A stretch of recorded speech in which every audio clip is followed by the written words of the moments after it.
দেখে। তো মোটামুটি কয়েকটা জেলা, যেমন ধরুন পুরুলিয়া, বাঁকুড়া, পূর্ব বর্ধমান, পশ্চিম বর্ধমান, এই জেলাগুলোতে আপনার এই জুন মাসে বৃষ্টি আইদার এক্সেস হয়েছে নয়তো লার্জ এক্সেস হয়েছে। মানে স্বাভাবিকের থেকে এক্সেস, মানে স্বাভাবিকের থেকে 20%-এরও বেশি, 20%-এরও বেশি। আর লার্জ এক্সেস মানে হচ্ছে স্বাভাবিকের থেকে 60% বেশি।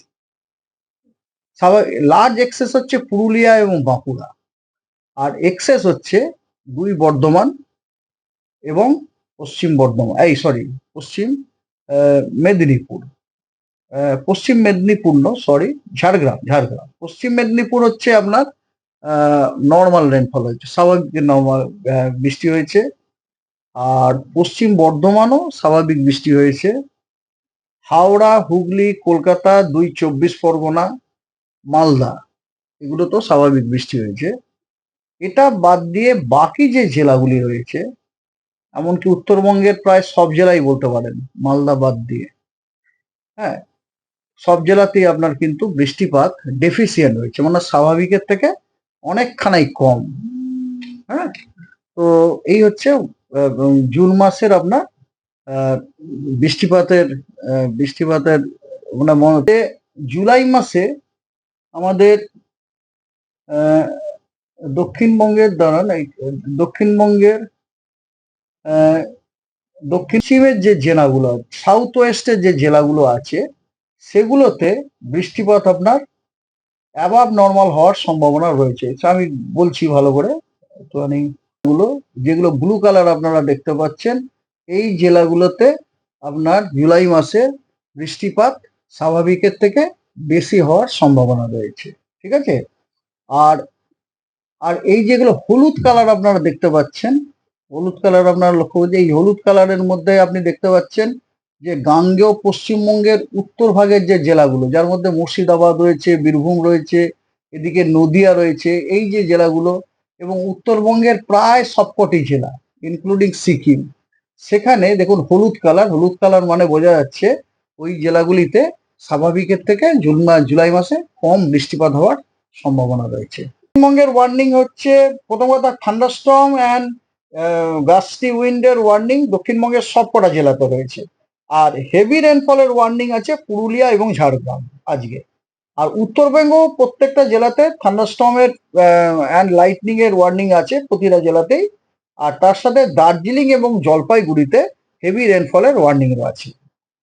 আচ্ছা, সেকেন্ড ডেতেও উত্তরবঙ্গের সব জেলাতে আইসোলেটেড থান্ডারস্টর্ম উইথ লাইটনিং এর ওয়ার্নিং রয়েছে। অ্যান্ড তার সাথে জলপাইগুড়ি এবং আলিপুরদুয়ারে আইসোলেটেড হেভি রেনফলের ওয়ার্নিং আছে।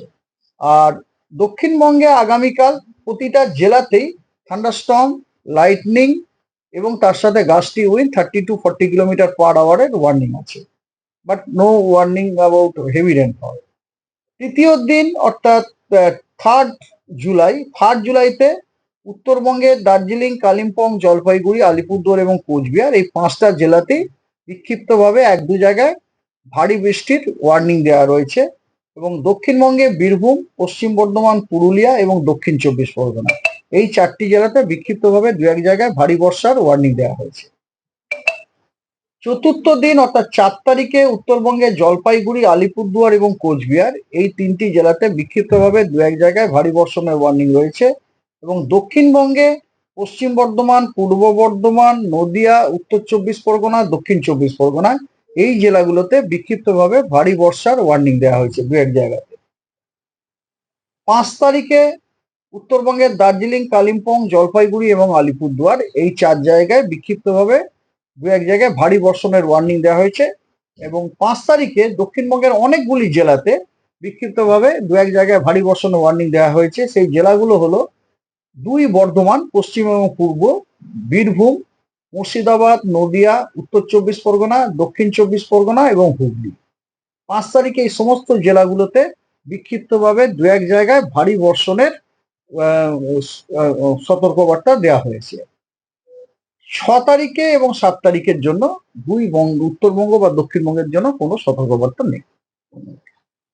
লো প্রেসার এরিয়াটা ছিল, সেই লো প্রেসার এরিয়াটা এখন ওটা ঝাড়খণ্ডে চলে গেছে আর কি। ঝাড়খণ্ড এবং তার মানে পার্শ্ববর্তী এরিয়াতে রয়েছে, এবং ওই লো প্রেসারের সাথে অ্যাসোসিয়েটেড যে চক্রবাত ঘূর্ণাবর্তটি সাইক্লোনিক সার্কুলেশন, সেটা সমুদ্রপৃষ্ঠ থেকে 5.8 কিলোমিটার পর্যন্ত বিস্তৃত আছে। আর আর এটা ফোরকাস্ট করা হচ্ছে, এটার ফোরকাস্ট হচ্ছে যে এই সিস্টেমটা আগামী 24 ঘন্টায় ধীরে ধীরে ওয়েস্ট নর্থ ওয়েস্ট ওয়ার্ডস ডাইরেকশনে মুভ করবে, ঝাড়খণ্ডকে ক্রস করবে। আর এটা বাদ দিয়ে মনসুন ট্রাফ, যেটা আপনাদের বলি, মনসুন ট্রাফও আপনার এই লো প্রেসারটা থ্রু দিয়ে পাস করছে, এবং আমাদের রাজ্যের দীঘা দিয়ে পাস করে সেটা আপনার সাউথ ইস্ট ওয়ার্ডস হয়ে ইস্ট সেন্ট্রাল বে অফ বেঙ্গলে ঝুঁকে গেছে, এবং এটাকে আমরা ভূপৃষ্ঠ থেকে এই সমুদ্রপৃষ্ঠ থেকে 0.9 কিলোমিটার পর্যন্ত আমরা ওটাকে দেখতেও পাচ্ছি। এছাড়াও উইন্ড ফিল্ডে, হাওয়ার ফিল্ডে আর কি, সেখানেও আমরা একটা ইস্ট ওয়েস্ট অক্ষরেখা দেখতে পাচ্ছি 1.5 কিলোমিটার থেকে 3.1 কিলোমিটার পর্যন্ত, এবং ওই অক্ষরেখাটি ওই সাইক্লোনিক সার্কুলেশন যেটা বললাম লো প্রেসারের সাথে অ্যাসোসিয়েটেড, ওটা থ্রু দিয়ে পাস করছে। তো এই সমস্ত সিস্টেমগুলোর জন্য 555.3 মিলিমিটার বৃষ্টি হয়েছে। ঠিক আছে, বাঁকুড়া হয়ে গেল। এরপরে ঝাড়গ্রামে 311.7 মিলিমিটার হয়েছে।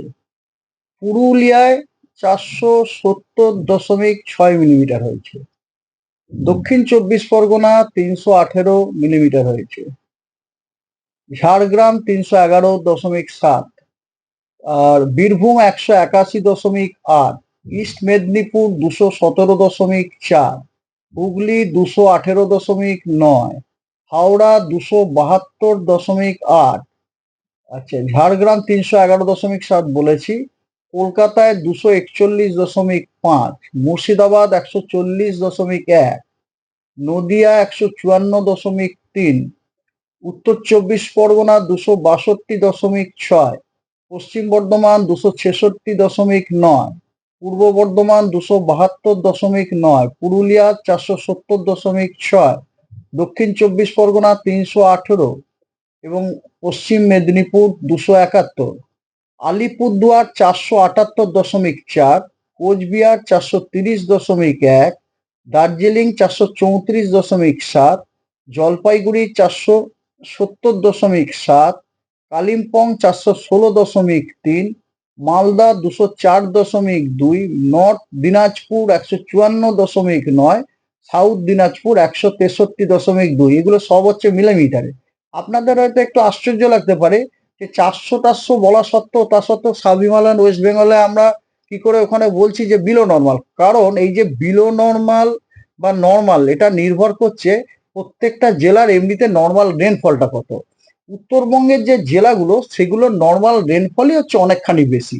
যেমন ধরুন আলিপুরদুয়ারের নর্মাল রেনফল হচ্ছে 749.6 মিলিমিটার, তার তুলনায় হয়েছে কত 478.4। তাহলে বুঝতে পারছেন নর্মালের থেকে কতখানা কম। তারপরে আসুন কোচবিহার, কোচবিহারে নর্মাল রেনফল হচ্ছে 566.4, কত হয়েছে 430.1। তাহলে বুঝতেই পারছেন নর্মাল থেকে কত। দার্জিলিং এ নর্মাল রেনফল হচ্ছে 643.1 মিলিমিটার, সেখানে আপনার বৃষ্টি হয়েছে কত 434.7। ঠিক আছে, 729.6 মিলিমিটার হচ্ছে নর্মাল। জলপাইগুড়িতে বৃষ্টি হয়েছে কত 470.7। এইরকম ভাবে 7 দিনের মধ্যে 5 দিন দক্ষিণবঙ্গ এবং উত্তরবঙ্গ, উত্তরবঙ্গের জেলাগুলোতে আপনার হোয়াইট স্প্রেড রেনফল হওয়ার সম্ভাবনা আছে, এবং বাকি 2 দিনে ফেয়ারলি হোয়াইট স্প্রেড রেনফল হওয়ার সম্ভাবনা আছে। এবং তার সাথে বেশ কিছু জেলায় বিক্ষিপ্তভাবে 2-1 জায়গায় ভারী বর্ষণ, বজ্রবিদ্যুৎ এবং গাস্টি উইন্ড থাকার সম্ভাবনা আছে। ডিটেলসটা আপনাদেরকে অলরেডি শেয়ার করা হয়েছে, তার থেকে আপনারা নিয়ে নিতে পারেন ডে টু ডে।